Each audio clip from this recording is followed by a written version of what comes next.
Currently, we have a radical change in government policy, which we're all familiar with, which is called tariffs. And when the new administration started to announce that there were going to be major tariffs put on other countries, there was an effort by the financial community to be very cautious, even negative, about whether the idea of using tariffs as a major part of economic policy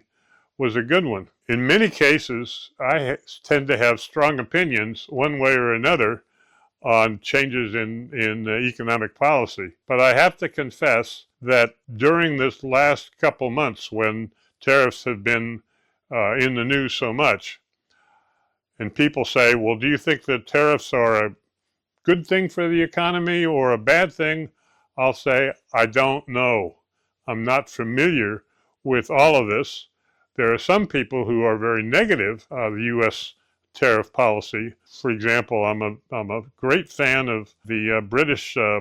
investor and analyst Alistair MacLeod, and he points to the bad result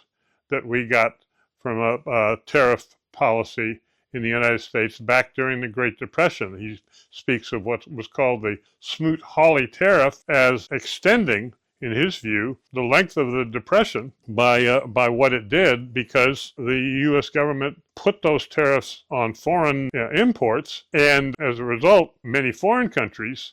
took retaliatory action and said, well, if you're putting tariffs on us, we're going to do the same thing to you, which was one of the factors that caused the total amount of world trade to decline dramatically, and that damaged both the American economy and the other economies, contributing to the length of the Great Depression under Franklin Roosevelt, who continued the Smoot-Hawley process, which, as I say, was a law outside of the president's ability to change. On the other hand, as we started getting the actions by the administration of tariffs, and what you tended to find was, and this is the case with a number of the administration's perspective, is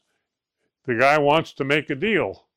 and he uses strong language about an issue like tariffs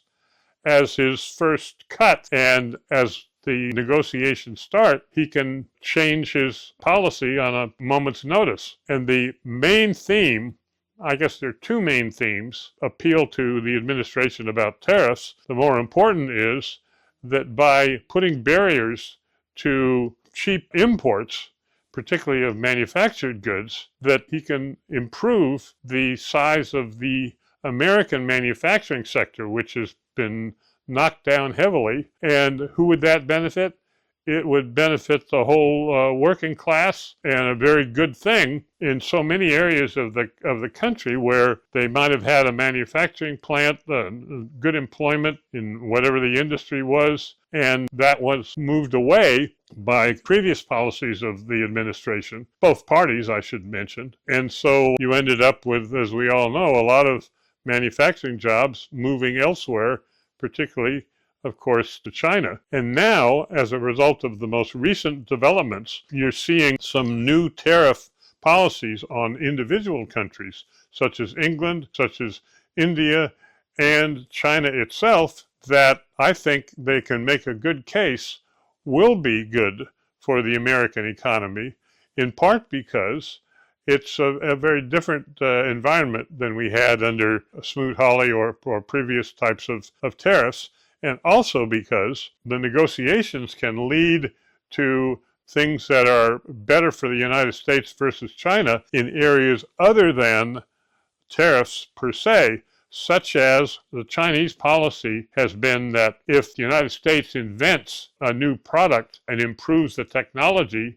and is protected under U.S. patent laws from making a benefit from that, the Chinese government has essentially ignored the IP and have come up with similar technology from nothing that they haven't had to pay for, which makes their products cheaper and they can undercut American manufacturing. This is a major issue that, as I understand it, is part of the negotiations with the new tariff-related policy between China and the United States. And also, I've read that Chinese have indicated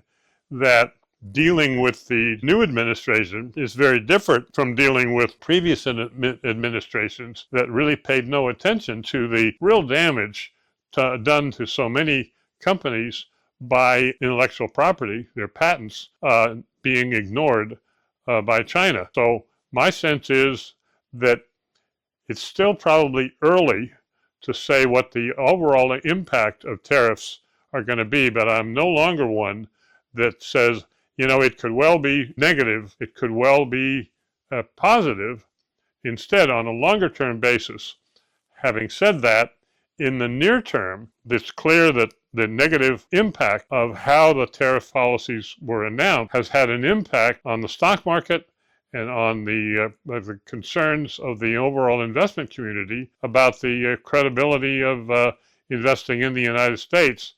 And some of that is definitely a factor as well. But my final comment on tariffs is it could well be overall, on a longer term basis, that what the current administration has done has been a major benefit to the United States.